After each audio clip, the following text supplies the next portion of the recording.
welcome to Level 30 Games, the Level 30 Games podcast. My name's Tom, and I'm here with Joe today. And right now, it's just the two of us. Joe, making castles in the sky. we're what? Oh, sure. Oh, okay, I get it now. There it is. There it There you go. is. Joe, welcome. Thanks for being here. Thanks for taking time. Thanks for having me, Tom, hosting me in your home You're so welcome. on this beautiful, dark, rainy day. It's a pretty gloomy day, but it's a pretty inviting day to sit and chat about some video games and stuff. I agree. Need a cup of coffee, maybe like a scone or a biscuit or a biscotti or croissant. We should have discussed that before we sat down and started recording. Because all I've got is a bottle of liquid IV. That's gross. Well, it's not in good form to eat or drink on the air as he takes a swig.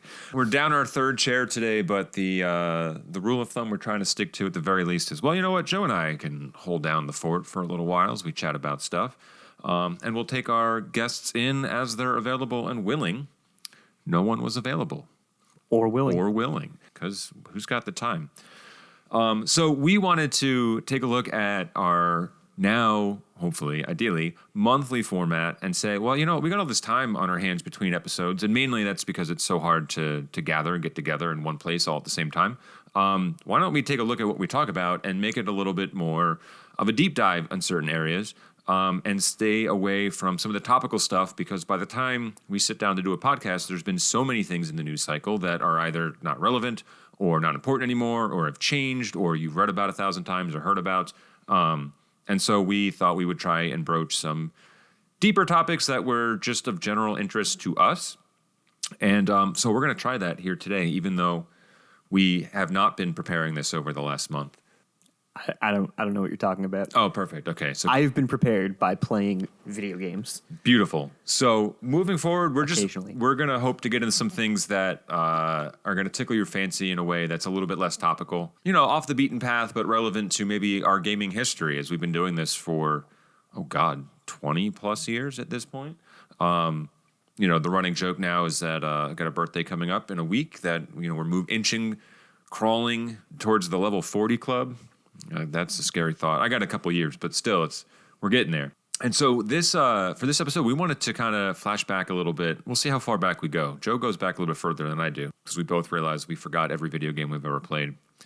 I've never played a video game before. Yeah, that's what it seemed like when we were trying to generate our discussion for today. But we wanted to take a look at some games that have come out that had a fantastic, wonderfully received, incredibly high scores, but then did not procure another entry in that franchise whatsoever. So this month, we're going to take a look back at some of our personal one-hit wonders and kind of relive through some of those games and talk about what made them special to us and what made them unique as games, but maybe pontificate why we never got an actual sequel out of that, whether it was a commercial failure or maybe the developer went under. We have fewer developers now than I guess we did back in the 80s and 90s when games were cranked out at a race car pace versus now where they get announced and then we wait several years until they finally hit the shelves.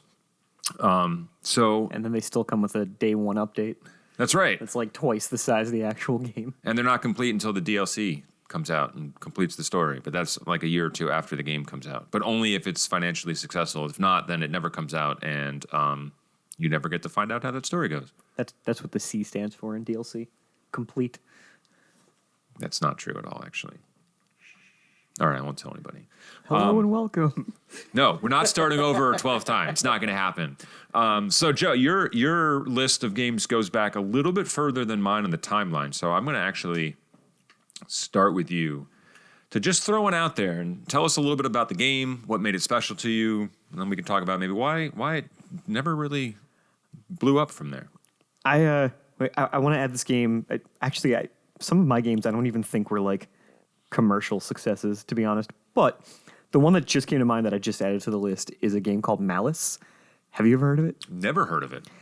It's about a cute little red-headed demigod with a hammer. And I see your face. You shut your mouth. I don't even entirely remember the story. So it ended up in development hell for a little while. It was... I want to look up who originally... I'm not going to find it right now. I remember reading about it in both Game Informer and Game Pro magazine. Mm-hmm. That's how long ago this was. It was on a PS2. and it looked like it was going to be a really fun game. It was like an action adventure game, or like a platformer. And then randomly they just decided they weren't doing the game anymore. And then it hit an episode of, I think, Game Pro, where they did like a post-mortem of it or something. They're like, sad, this game's never going to see the light of day, blah, blah. And then another developer picked it up, and that never works out. Doesn't matter how good developer A or B is, when a new developer picks up a game, it is always bad. So I got the game when it finally came out, and it was fine. I enjoyed it for what it was. It was cute. It was way better than it could have been, considering it spent so long in development hell. So action adventure. What was the gist of the story? Basically, you play Malice, the little redheaded girl, and she is trying to fight her enemy, the dog god, who I don't remember why she didn't like him. To be honest, this game is so old now because it's from PS2. But you get the help of some like old grandfather clock dude, and then it works like every other platformer. It doesn't matter what the story is. It was still kind of fun to play. You get this big giant hammer thing and get to attack things. And then the game's just kind of over. And then I went to play it again like a couple of years later, and I remember I was still like a kid. Remember, like, my mom ran to the grocery store, and I managed to get to the end of the game before she got home from the grocery store. So I didn't realize how short it was until like I knew what I was doing. But it was a fun game and it was a cute game. But I think there was supposed to be a Malice 2, but nobody wanted the first one, so it didn't really get anywhere. But it was cute. Like, it could have gone somewhere if it hadn't gotten axed early. Yeah, so it sounds like maybe the development process was enough to say, all right, this is a troubling project, sold middling, we're not going to pick this up and carry on with it. I think whatever developer had picked it up and finished it, I think they probably took all the assets from the game and the story and everything, and they were just like, we're going to just tighten up what we have here and just release it, because it ends so abruptly. It's a relatively short game, and it could have done more. It was just, repetitive, but like, it played fine. I don't remember it being glitchy or anything, and it wasn't broken. It was a cute, fun game, but it should have been like a $20 game from like someone that's unknown rather than whatever the full price PS2 games were at the time. But so what do you think? What do you think made it stand out to you as far as I remember this game, and really, like, what was the mental legacy where it's kind of planted itself in your brain as a, like, hey, like, you played this a long time ago and we're really fond of it, and no one probably knows what this game is? Weirdly enough, I think it was just seeing a new IP in that like action adventure, that like platformer kind of space, where you tend to just see the same characters like 9 or 10 times, because they just, a lot of those series go on for a long time. Sure. So instead we got a, cute little female demigod that you got to play as. Not that having a big hammer was super unusual or anything at the time. No, I mean, it's an action adventure. You need combat with something, right? Some giant, unnecessarily large, like, melee weapon. But it also had a cool, like, steampunk kind of look to it. It played well. It had a cool story that, like, not a cool story, but like a cool atmosphere that you don't see all the time. And you don't often get, at that time, strong female characters who weren't like dressed in nothing. Yeah, exactly. Like, she was just my like armor are my breasts. She was just a skater girl, like, she had like baggy jeans and like a white t-shirt with red trim or something like that. Okay. So it just like a super normal character that, like, aesthetically, that she wasn't like a dark elf or something like that was trying to be sexy and just ends up being kind of weird. Like, she was just some chick with a hammer. Well, yes, everyone knows in that time frame, polygonal breasts were all the rage. Yes, absolutely. For some reason. Interesting that you say that, actually, because I was scrolling down my list, and the two big ones I have, and I do have a third one that I was particularly fond of that came to mind almost immediately. But that had a rotating cast of characters. two of the games that I selected also have a female lead. Interesting. Yeah, and I don't know if that was an instinctual kind of element of that time frame where it was, we're going to try and change the norms of what female representation in video games looks like, because I'm pretty sure up until a certain point, in the late 90s, it was you had, at least for me, my upbringing was Lara Croft from Tomb Raider, and you had characters in Mortal Kombat, and I don't think right now off the top of my head I can think of another. Dixie Kong, does that count? Like, it was a monkey with a ponytail? Yeah, I mean, she was more useful than like Zelda or Peach were in any of the older games. Right, but even those, as characters were really secondary. You never played as them. Yeah, that's true. So, they weren't like a driving force of women's rights or representation of gender in video games where... There were some games where you could play as Princess Peach, and she just kind of like floated for a couple of seconds. That's true, yeah. Super Mario Brothers 2, Peach was it wasn't Peach at the time, it was just Princess. Was it? Yeah, I don't think she got a name until Mario 64. So yeah, you get to pick her and kind of float in her dress, and she had her own standalone 3DS game, which I don't remember too well, but I think one of the power-ups was that like she got angry, and then she got more powerful the angrier she got.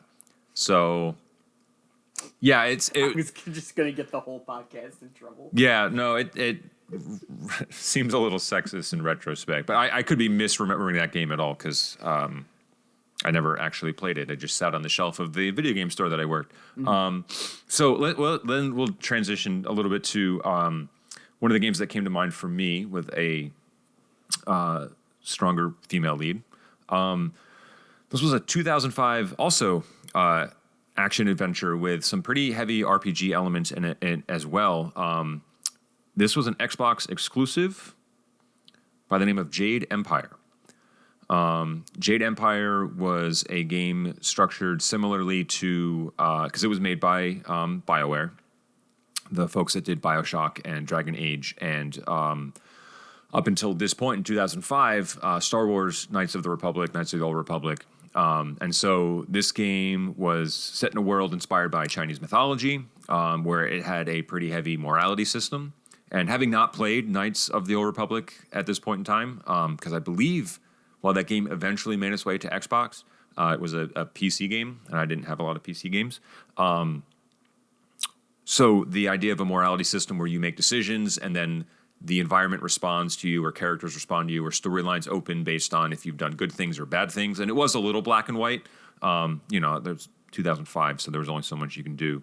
But what was really exciting for me was that the entire ending of the game was also predicated on decisions you made throughout the game. So there had to have been some backdoor kind of like, hey, we're logging the decisions, and maybe there's a tally system where, hey, you've got X amount of good and X amount of bad, and if you've got more of one than the other, that could influence how your ending turned out. Mm-hmm. And I thought that was really cool at the time. Not only was the game fun to play, but the narrative elements of the game were really significant in that regard, because I'd never played a game where what I actually did mattered other than just getting to the flagpole at the end, right? It was always like, all right, cool, I got to beat the boss because the game says I have to, and I got to get through all these enemies first. And okay, but now it's just got real existential. No, not really. I mean, it's more of a, hey, we have better computing power, we can tell more intricate stories, and yes, there's going to be, decision making by the player that goes into that. And I thought that was really, really cool.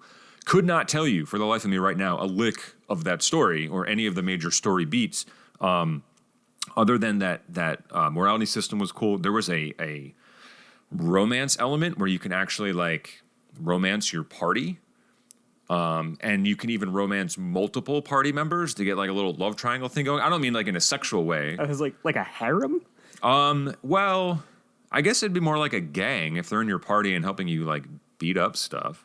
The combat was relatively simple, and there were spells. So it was kind of a button smasher with heavy attacks, light attacks, and then your ranged attacks. But the NPC quests I thought were really interesting and fun.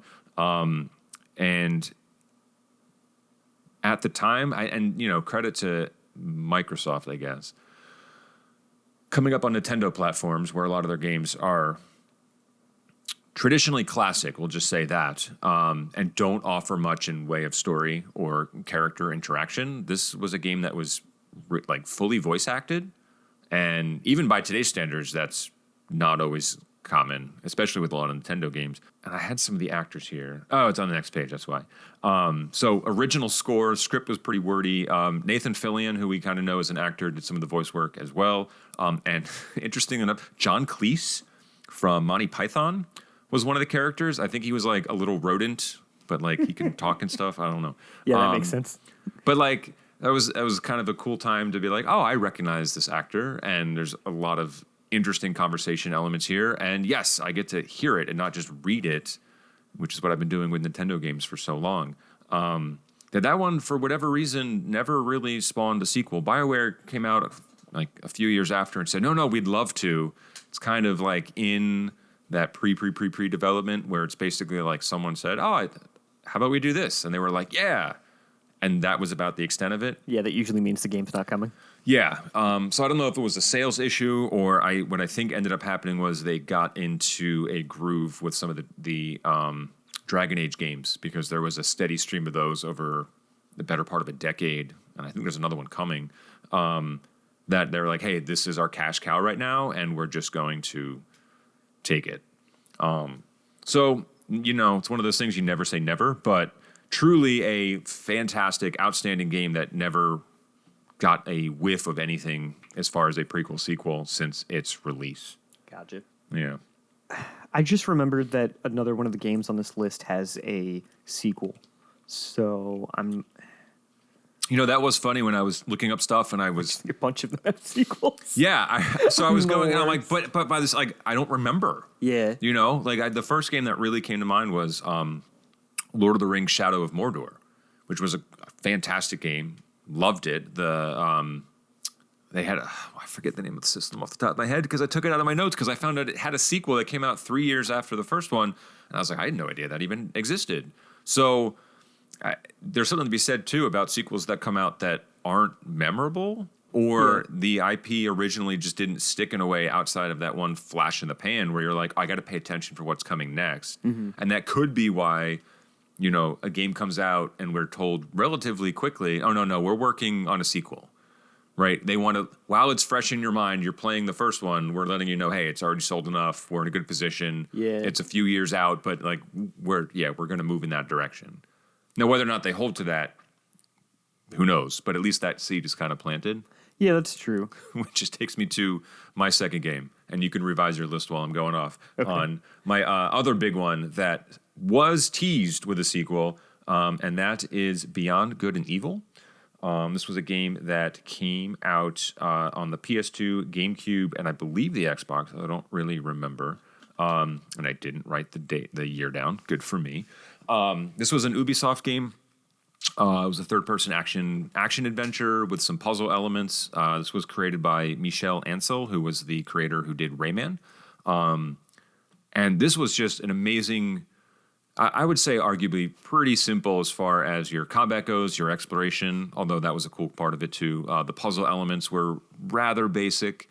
But again, this was a game with really good voice acting, interesting characters, a new world. Like this was truly like hey, we're not basing this off of anything, sci-fi oriented, even though it does take place in the year 24 something or other.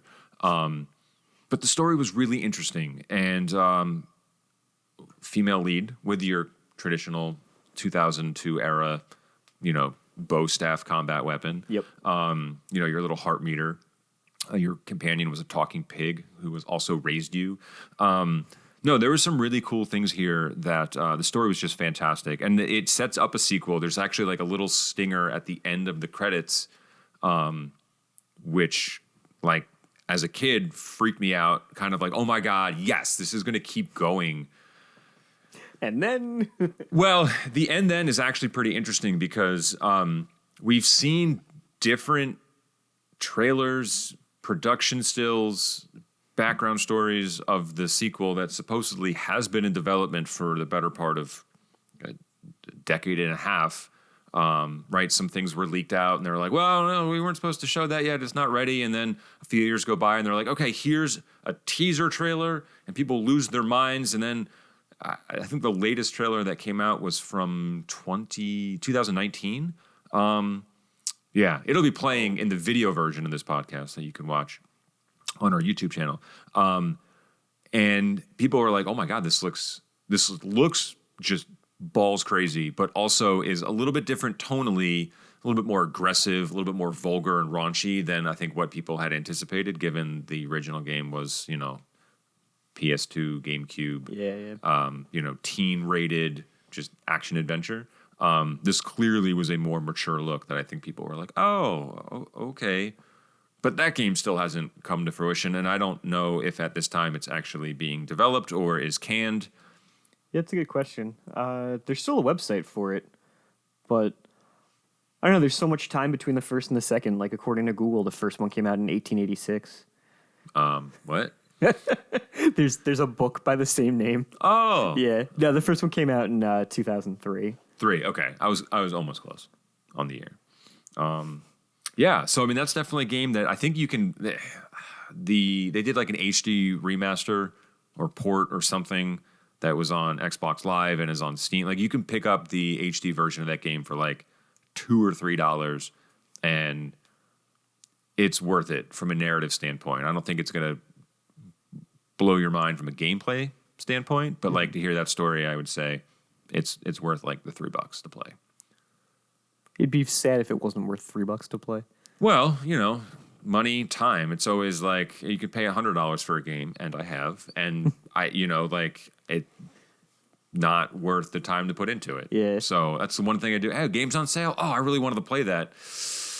Okay, howlongtobeat.com. Yep. Oh, it's gonna take 30 hours. I don't care that it's $10. I'm not gonna play this right now. Yeah. So No, that's fair. That's the majority of my Steam library.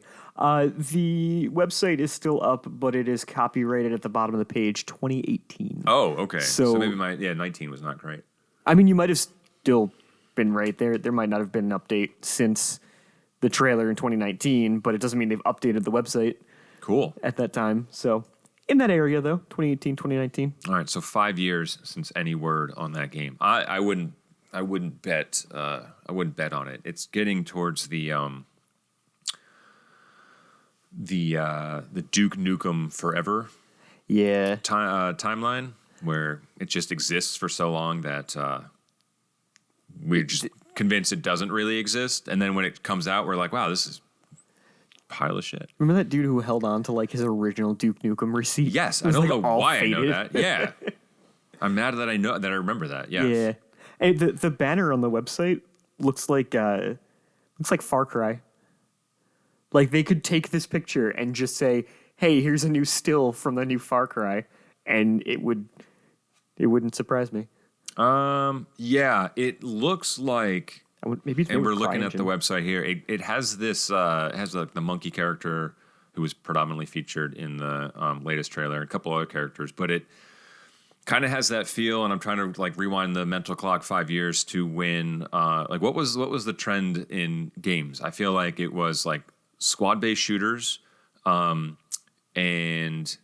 like team oriented multiplayer stuff. Yeah, there's your pig friend. His name's like Raj or Rej or something. He's terrifying. He is in the new one. And the other one, he was like a gruff old mechanic who fixed spaceships. And he was really nice. His teeth are horrifying. Yeah, it's got some like early Sonic the movie kind of teeth to it. Which I will go on record saying that ended up being a pretty damn good movie. Yeah, it was fine. I enjoyed it. It was fine. I enjoyed the second one too. Yeah, I did not see. All right, hit me with your list so I'm not talking this whole episode because my last one is probably one of my favorites. Okay, interesting. Where did my list go? My list. What do I want to use? I'm gonna let you talk about the one that I have listed first because No, go for it. Get into it. I don't want to talk about it. I'll get carried away and talk Nope. about the game forever. Good, let's go. It won't even. All right, guys. Because we can also raise the question of should this one be on the list? Because there is That's fair. arguably a follow-up, but Yeah, there asterisk is. footnote. Yeah. Kind of.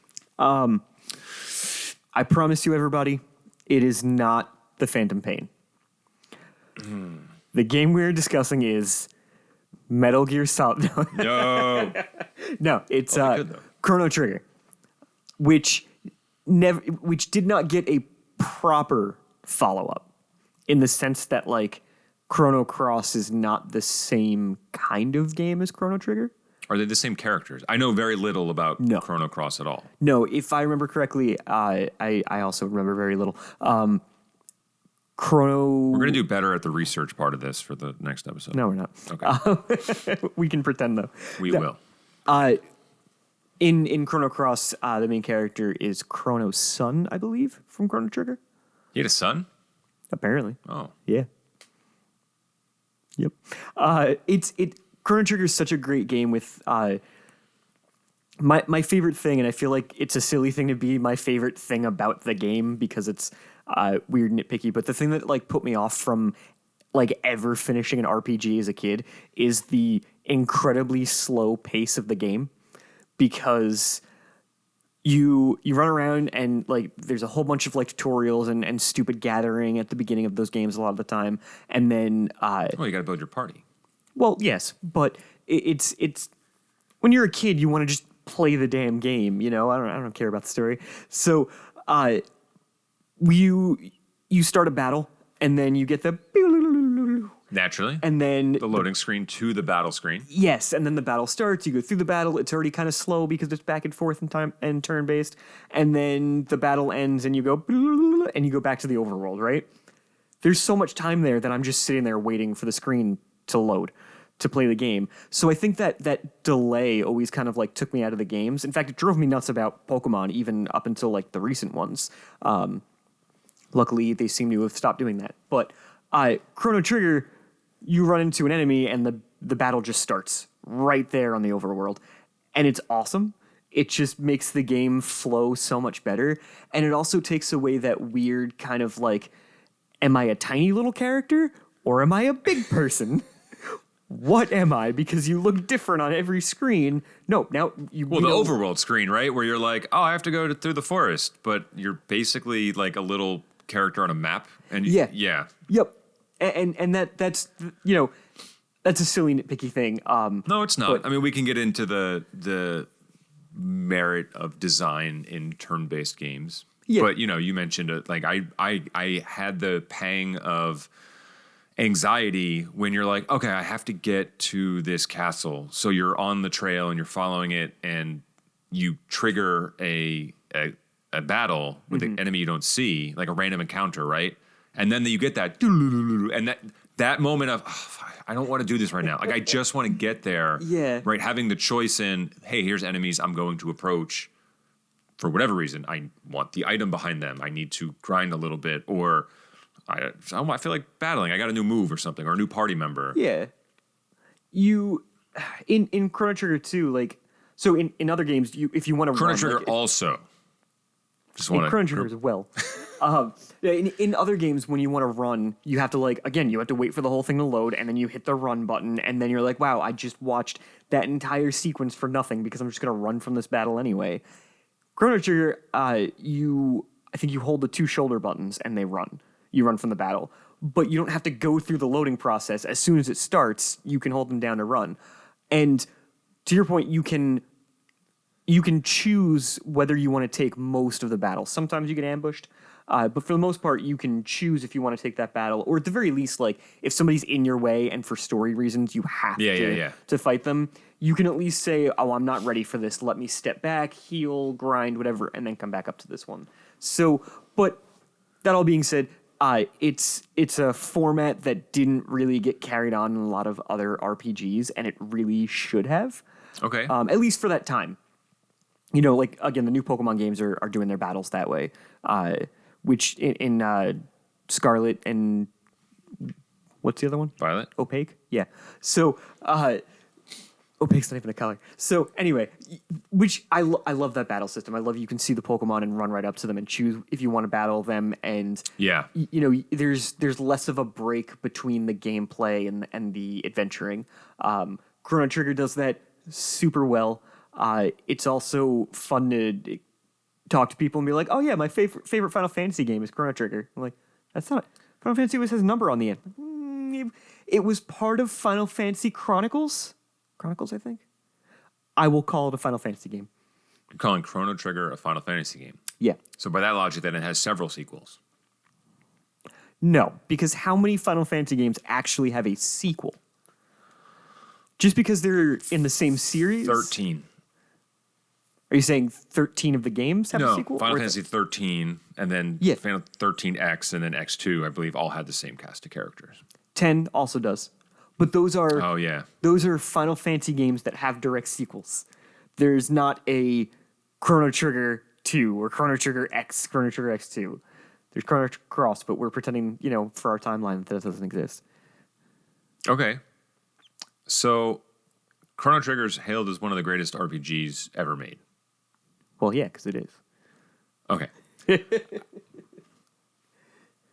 I probably wouldn't argue that. I feel like I enjoy the genre, so I might default to that as no, I want to show my RPG knowledge by saying that Chrono Trigger is the greatest RPG ever made. I don't know personally if I've played anything that would rival it per se, but it certainly was a game that was incredibly memorable, especially at however old I was at the time.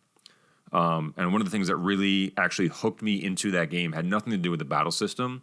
It was very early in the game, you go on trial, and you get to pick answers to the questions that you're asked. And then the character, I don't think it ever really mattered what you selected. It may have. The dialogue text may have changed after. But I thought that was the coolest thing. Okay, maybe I can actually talk my way out of this. Yeah. You can't, but the illusion of freedom of choice there was really, really cool. And I was like, okay, I like this game. And then your cast of characters changed throughout, and you went to different time periods. So it was never we're in a world. No, you're in several different worlds, and the aesthetics change. Amazing soundtrack. Still holds up to this day. Even the pendulum swinging of the clock in the opening, when you turn on that, I can hear it in my sleep. I can hear it right now. I can taste it. Yeah, that was an amazing game, and I think there are others that probably come close. Final Fantasy VI, Alive, which I've replayed on Switch and is fantastic, came out right around that same time. I think it came out right before and was doing well, and then they're like, oh, here's Chrono Trigger, because Square was just pumping out turn-based RPGs like they were sneezing. Yeah. Well, And- it kind of saved the company, so True. they're like, this worked for us. Let's just keep doing it. Yeah. And so no one really paid attention to Alive. And now they're kind of getting back to that to a degree. I don't know. I would love to replay this game in a modern engine and just experience it again, because I've never beaten it. I feel like I've gotten to the same part every time where I'm like, all right, I've gone back to the dinosaur age, and I've been to the Cloud City, and I was in the future area, and I had to destroy a robot, and the robot was a pain in the ass, and that's it. I don't remember much after that, other than the time dimension portal place, the little hub thing, with the old guy sitting there. Getting there is something special. I don't know. It's a cool, you're constantly switching between time periods and whatnot, and then finally you get to a place that's Constant. outside of time, so to speak. But yeah, you have it's your one chance to really break and rest. And you're like, Yeah. I don't have You to sit on choose the a time bench, period. right? And you can regain your HP and stuff. Yep. It's a really cool little area to be in. To me, like I said, it represents a stopping point in the game and a stopping point in the story where you can say nothing's going on. I can just focus for a minute and just kind of figure out what we're doing as a party, as a team, and story wise. So is this something where you think it did so many things well that other games that kind of followed suit said, all right, we're going to borrow this from Chrono Trigger and then do our own thing with it, that it never really necessitated a sequel? Do you think if they announced, you know what? Chrono Trigger 2, 2024, what would that feel like? I only a disappointment. So you have a little trepidation. Yeah, I just feel like there's not a way that they could do it right, because in some ways they'd want to do something new, and they'd want to make it not better than the original Chrono Trigger, but want to separate it from that. Okay. And they wouldn't they wouldn't want to step too far because it still needs to be Chrono Trigger. Right. You have to have the fan service there, but you don't want to pander to people too much. I think it's been too long for them to do it properly, unless they like said very early, like, this is a game that happens in the Chrono Trigger universe and has absolutely nothing to do with Chrono Trigger. And then like you cross paths with like Robot or Robo or something like that's all I can think of. What was the frog's name? Frog. His name was Frog? Was His it name really? is Frog, but his the human version of him is Glenn. Yes. Yeah, I just remember coming across and you're like, oh, this guy's got a really cool story. Oh, he's going to join me. Oh, okay. And He's such a badass too. right? Love Frog. He's so cool. Yeah. Yeah, I don't know. We'll see as they're starting to remaster some of the old Dragon Quest games in this HD 2D style that I think is just goddamn beautiful. All right. There Go ahead. was. Oh, I'm sorry. There was a group, I guess, like a community, basically, that was putting together a much more modern-looking version of Chrono Trigger, and I think it was on PS2, so it was like a while ago. But it looked like a full-on PS2 game. It looked great. Like sprites were like full size and stuff, and they got pretty far in the development, but like never released anything. And then who came in? They were like, absolutely not, and told them they were like, you can keep what you have. You can't release it to anybody. Yeah. You can't talk about it. Like outside of your computer that you're working on it doesn't exist anymore. And they were like, we're just random people. We don't have the money to like fight Square Of on course. it. So we're shutting this project down. And it was a very disappointing day for everybody. I think they had like the original trailer or something like remade in the engine and just some screenshots and stuff. Oh god, it looked awesome.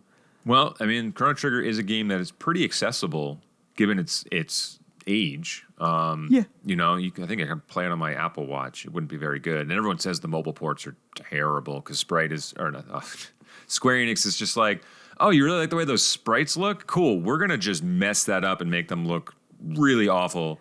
And they Yeah. tend to be a little buggy, but The DS version is the way to play it. that's the one I had that I sold and I regret selling because it probably is worth like 8 times as much money right now. But I still own it. good for you. So if you get a chance to play that, I feel like that's one of those like GOG Steam games too. You could probably play in PC. Yeah, it's That on Steam now. Wouldn't be terrible. There was an update to it, I think, last year that I haven't played it on Steam because I own it on enough systems. But there was like a huge update that apparently fixed a ton of stuff that was wrong with it on Steam, and it's like a good port now, from what I hear. Okay, all right, that might be worth checking out because it is a fantastic game. Oldest one on our list. All right, I'm gonna hit the last one really quickly because I do want to get into. I have an older game on the list, but nobody's ever heard of it, so we can ignore it. Well, you opened with Malice, so I'm hoping at least it has some name recognition. No. Give me a quick drop. Locust? Is it about locusts? No, it's an old like sport game on PC that, like, no joke, you launched from DOS. Cool. Yeah, it was fun. Okay. It basically, you like everybody. You were kind of like on the inside of a sphere, Okay. basically, and everybody had these, I guess, like hover vehicles, and you just chased it. It was like almost like soccer or something. Like you just chased the ball around and tried to like drop it in the other team's goal. But because it was all 3D and you can like move in any direction and go upside down and stuff, it added like a cool layer of it. Okay. And then again, it was on DOS, so like that was pretty wild for the time, for what it is. So, but yeah, it was one of those games that like I was at a dollar store or something and saw this and was like, this looks cool, and I like cheap games. And I like made my mom buy it for me, Right. and it ended up being a ton of fun. Okay. Yeah, So- you don't see a lot of MS-DOS ports coming over anywhere ever, No. except for Doom, just on anything. Yeah, Dangerous Dave was another really good DOS game, originally on the Apple II. No, that's way before my time. Oh my god, is it the guy who created Doom? Who created Dangerous Dave? Oh my goodness, I forget. I don't remember. I know he went on to make something really. Yeah, yep. Dangerous Dave is a 1988 computer game by John Romero. Oh, It was, I think it was like a demo or a proof of concept or something, but it's just like a fun little side scroller, and then they released some sequels, and they are not the same as Dangerous Dave. In one of them, he's got a shotgun. I'm pretty sure It's very weird. it's such an average name to have in your title. You know, like, hey, we got Mario and Donkey Kong and Dave. All right, well, what's Yeah. Dave's deal? Well, he's dangerous. Why? It's from 1988, and it was on the Apple II. Yeah, no, I know. That's He also true. Dave looks exactly like. Do you remember Mighty Max? I loved Mighty Max. Look, blue jeans, white T-shirt, red cap. Looks exactly like Mighty Max. Does he have a giant M on his shirt? No, I wonder. And if I it's will gonna give a pass D, to though. Serious Sam, as that series I don't really care for, but at least it was like a fairly legitimate game. Yeah, that's fair. That's interesting. We should just do a whole podcast on Mighty Max. I would love that. Does that show even exist anywhere anymore? I will find it, Okay, you find it. and we can binge it, and then we can either Yes, talk about we'll it do or it. we can binge it live on the air. Oh, yes. We'll do a podcast watch episode. Cool. I'm gonna torrent it over your Wi-Fi. All right, that's fine. All right, so the last game I want to get to before I ask Joe some weird questions, and I'll move through really quickly as we've been hanging on a lot of these games. You know what? I don't really care. We're going to hang where we want to hang.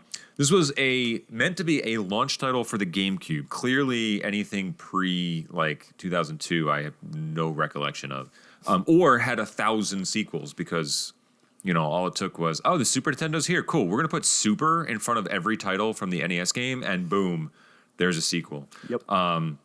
So this was meant to be a launch title. It was delayed. It was Nintendo's first ever M-rated, mature-rated game. Yeah, cool little piece of trivia there. And the first M-released game under Iwata, Eternal Darkness, for the Nintendo GameCube. This came out in 2002. This was made by Silicon Knights. And it was very... You can almost look at it and say on the surface, oh, that's a Resident Evil clone. And it was stylistically very similar to that. In fact, the hub was like this mansion that I think you visited after your uncle died or something. But this was a game that... This terrifying screenshot. Oh yeah, no, listen, it's 21 years old. It doesn't really hold up well.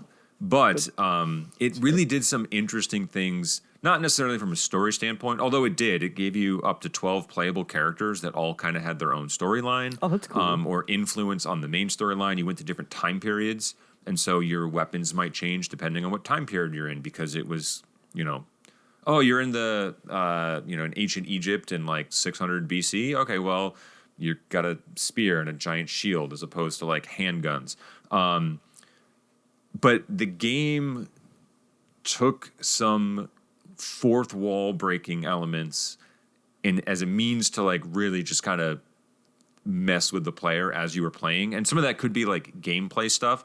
They were referred to in game as sanity effects. And so as you move through different sections of the game, you had a sanity meter that went up in addition to taking damage or maybe having a spell cast on you or something where once it hit a threshold, the game would start to do really quote unquote freaky things, right? So you can get to a certain point where you would enter a room and your character just explodes. They spontaneously combust and die. That's the coolest thing I've ever There's heard. another one where you enter a corridor and then the further you go down the corridor, the smaller your character gets. And then when you start to back up, it gets larger again. And you're just, but there still might be enemies on the screen. There still might be things you have to do. This is I think pretty effing creative. You would enter a room and your head would fall off. And your character still was playable. When you didn't die, just your head fell off. And it became an item you can pick up. So when you picked up your head, it would then start to just float around the screen, but a voiceover would come on and it would start quoting Hamlet's soliloquy. And so What? right. And so now you're trying to play the game while there's a floating head reciting Hamlet at you. Yeah. And you're just wow, this is okay, wild stuff. But then, and the fourth wall breaking things were legitimately either frustrating because the first time they happened, and I remember playing this because this was also a game where, at the time, 2002, yes, it reviewed very well. A lot of it was, hey, just we're not going to spoil all the fun things that this game does to mess with you like I'm doing right now. but it's been 20 years, so it's fine, whatever. But like when you play it, you're like expect some crazy things. And the first time I remember I was in a room, heavy combat, right? I was like back up against the wall, the screen cuts to black, and the GameCube system animation where the cube drops and spells the logo comes up on the screen. And I was just like, what the fuck is going on, right? And then like it hangs on that for a second and it like glitches and then cuts back to the game. And I was like, oh my God. But in that interim, the game's still running. Yeah. So like I just thought that the system did a hard reboot or something mid-game was really, really cool. I think that would have actually scared me as a kid. Right? It's just super weird. Yeah. There was another one where like there was an overlay of like the TV's volume and it would just get like louder and then it would get quieter and it would just be like there would be no sound. One that I read about earlier when I was looking this up, I never came across it, was you would get to like a mid boss and you would defeat him, and then like a thing would show up on the screen. We hope you enjoyed our demo of the game, and then it would like cut to a trailer of the sequel, like the quote unquote sequel that didn't really exist, and it would show you parts of the game that you'd either played or were going to play soon, and I like. That would freak me out. Not freak me out in like in a bad way, but like how cool is that as a like, you know, we're just gonna mess with the player as it relates to what they're doing. Yeah. I thought that was so clever. And there was a planned sequel, but it never came to be. And I think Silicon Knights got absorbed by another company. They always put out good stuff though. So that was a good one. I was like, you know what? I got a GameCube. Maybe I should try and track this game down. It's about $100 on eBay, which is not terrible, but I don't know if it's worth it if you had all that stuff spoiled for you. I don't know. Could probably get it for you legally. No, only legal tender here. Well then, So Joe, Steam library. Yeah. maybe it's on Steam. I don't know. Everything seems to be on Steam. Thanks for taking a little trip in the Wayback Machine. Hopefully some of these games to you folks at home. I'm sure you got one that you're either screaming at, like, oh, why aren't you talking about this? Or we talked about everything incorrectly and we're idiots. And I feel like that's more likely. you can call us out on that too. That's fine. But tell us your favorite one-hit wonder. I'm curious to see what we kind of glossed over and missed. Are you playing anything now, currently, that's of interest? I haven't gotten deep into anything lately. I was playing Pokemon Pearl for a little while. Okay. But I don't know why I stepped off of that. But I started. Because you played it 20 years ago? Yeah, that could be it. Oh God, I hate that. But I have started Cuphead, Okay. which has been fun. You're going to get frustrated? I already am. Okay. It's a beautiful game. Oh, it's gorgeous. Absolutely beautiful. Yeah. It's at least the style and the vibe are very fun. Yeah, you want to burn your house down. Yeah, I think I played the first time I played it. It was kind of like out of necessity. I was like locked in a room and I had my Steam Deck and that was it. So it was like, I guess I'll start Cuphead. And I'm trying to think of the scenario in which that would happen. You're locked in a room. There's a Steam Deck, and you go, "But that's the one I'll play." I mean, the short version is my girlfriend had a nurse over like at the house, and I had to take the dog into the bedroom because she doesn't like anybody being in the Gotcha. apartment. Okay. And I was like, let me grab my Steam Deck before I lock myself in the bedroom, and that was it. So I started Cuphead, played the first level like 4 or 5 times, died every single time, Sure. and went, screw this game. Came back a few weeks later and did the same thing, died a few times, and it was like, you know what, this is a big overworld map already. Maybe there's another level I could start with. And ended up doing 3 boss fights before I could come back and finish the first level. Oh, okay. Yeah, I mean, I did like the easier version of the Sure. boss fights, but still. But it's been fun. It's cool. It's while it is frustrating because you die so often, it does make it an easy game to be like, hey, I'm gonna put 6 minutes into this game and then put it down because Yeah. I'm gonna be dead anyway at the end of this, so it doesn't matter. It's got pretty convenient checkpoints as well. Yeah. And the levels realistically might be like 90 seconds long. Yeah. So you'll get that checkpoint at the minute mark and, you know, or at the beginning of a boss fight that you do. Yeah. So it's actually pretty good at least bringing you back.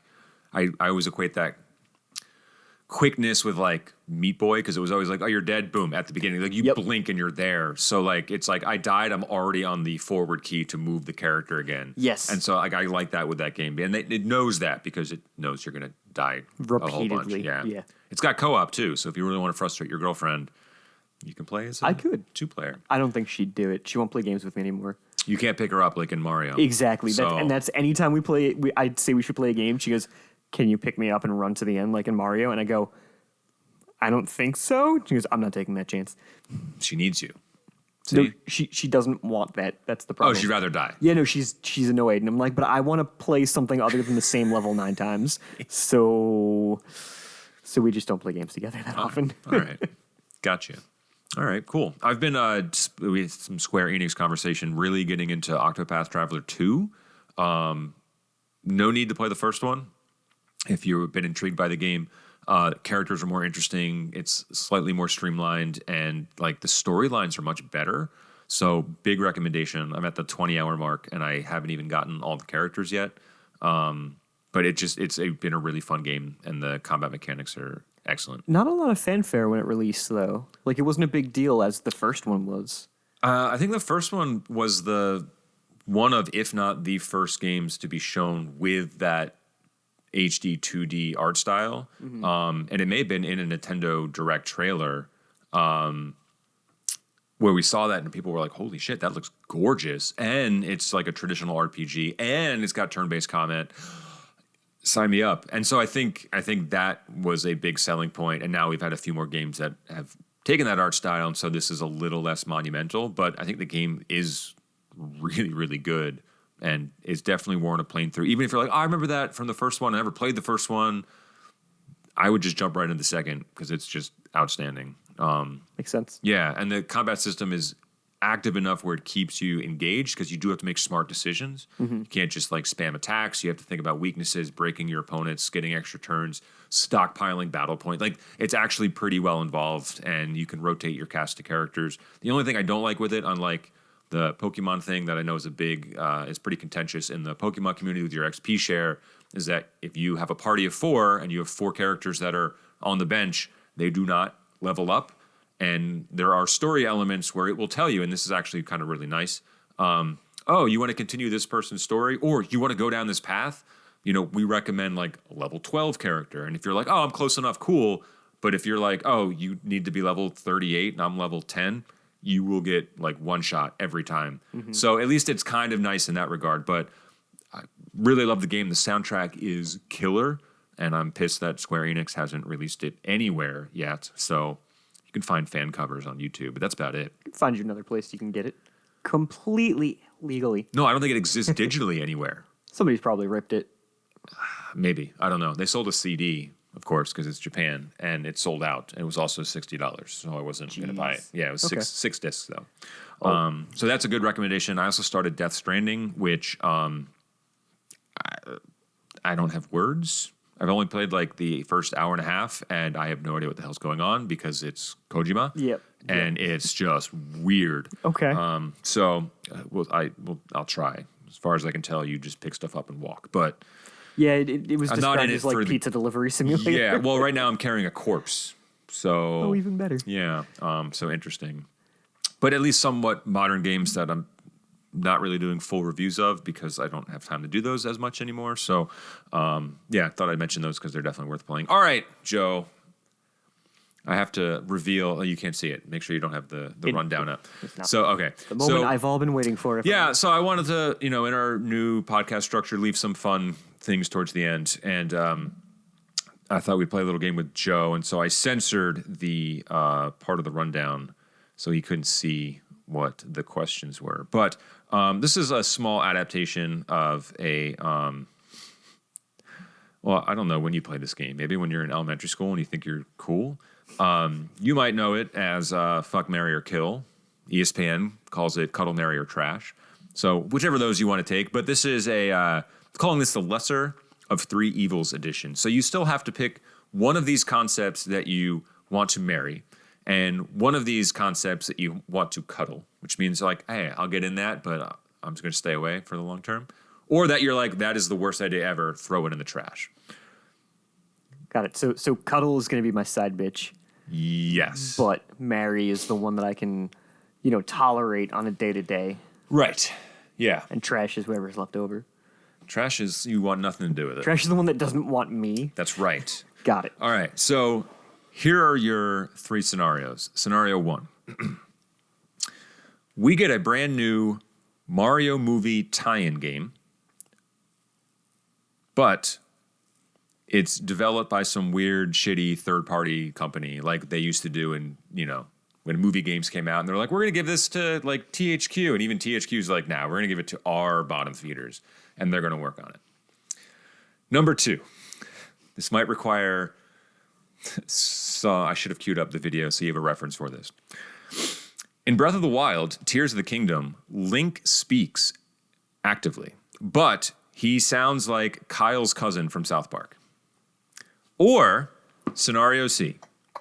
The Pokemon Company announces their next mainline game called Pokemon Annihilate and Pokemon Eradicate, where the story starts with the mass extinction of the entire Pokedex, which is over 1,000 Pokemon, and none of them will ever be used again.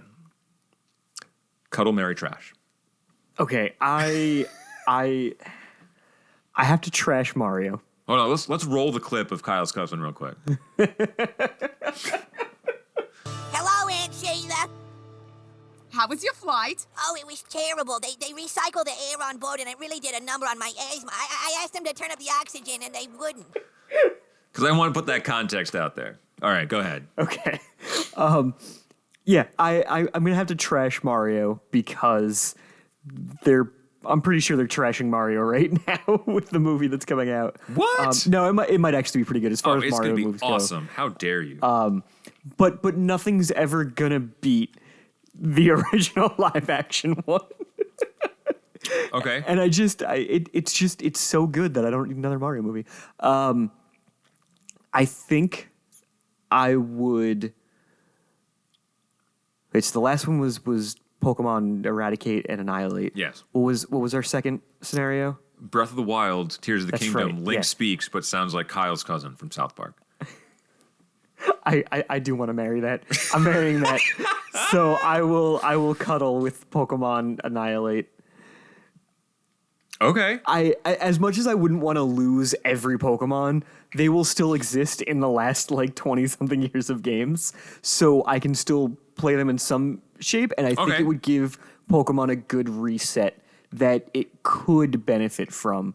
But hearing Link talk like that sounds like the funniest thing. So Yeah, for like 2 seconds. yeah. And just like with Pokemon, if I don't want to hear him talk, I'll just go back and play the old games. Wow. Okay. Or I'll put it on mute or something. Or I'll do what the speedrunners do to get like the quickest time in Breath of the Wild. Just change the language option. Yeah, I think German is the one that was the shortest, which Yeah, is so like weird a fraction to of me. a second. Yeah. Okay, interesting. strange. Yeah. All right, interesting selection. I would probably actually trash the Link sounding like Kyle's cousin because I would just ruin the game for me, and I don't really have any other options. And I love Zelda. I would so this is for the greater good. I would marry the Mario movie. Okay. Because I can just opt not to play it. It doesn't really impact me if I don't. So, okay, that's out there and it exists, but I can easily avoid it. And then I would cuddle the Pokemon Annihilation and Eradication for your exact same reason. The Pikachu still exists in like every other Pokemon game that's ever been made. So Yeah. while it would be gut-wrenching, as I have Pikachu tattooed on my body, to never have So him do I. in an... Yes, you do. I do. I feel like a weird thing just happened. To not have them exist anymore would be kind of heartbreaking, but I would just kind of live in the yesteryear and go Exactly. revisit those old shows and games. Okay, interesting. All right, now that I'm picturing Link talk like Kyle's cousin, we're going to wrap our show. Thanks for listening, taking a trip down memory lane with us. We'll see you in a month or so for our next episode. I have some ideas festering, but we're going to try and get into some longer form topics of conversation, and I think I got something that can hook Mike in, so we just got to see if we can find a day that works. We'll talk off the air, but Okay. Thanks for listening, watching on YouTube, or both, or neither. That doesn't make sense. All right, this is the worst close of the show we ever had. Joe, thanks for taking the time today to be here. Much Tom. appreciated. Thanks for having me. My pleasure. We'll see you all in the next episode. Bang. All right.